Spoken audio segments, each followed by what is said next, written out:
Microbial diversity in the sawmill environment, implications on the health of sawmill workers and merchants, Nigeria. Abstract.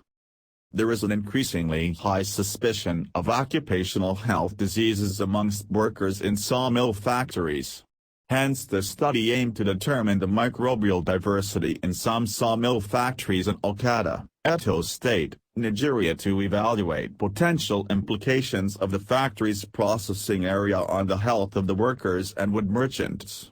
Bacteria and fungi count in the bioaerosols within the processing area of each factory was performed with the passive air sampling technique. While in the sawdust samples, microbial counts were carried out with the pour plate technique. Identification of the microbes was performed with macroscopic and microscopic examinations as well as standard phenotypic tests.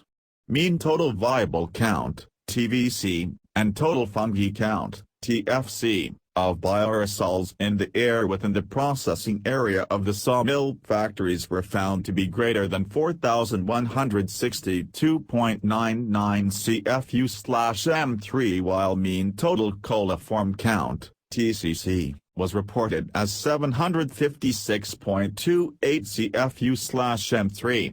Fisher, F.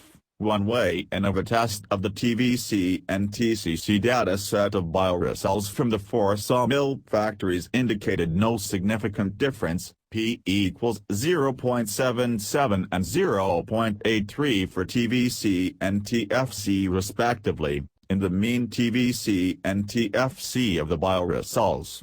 Bacterial, Micrococcus, Staphylococcus, Bacillus, Klebsiella and Serratia, and fungal, Saccharomyces, Aspergillus, Cladosporium and Penicillium, species were isolated from the bioaerosols and sawdust samples. Results of this study indicated that workers in the sawmill factories and other wood merchants who visit sawmill processing area are most likely exposed to airborne contaminants that may cause occupational diseases such as ophthalmic irritations and dermatitis. Hence it is recommended that sawmill workers and other visitors wear personal protective gadgets in the processing area of the sawmill factories.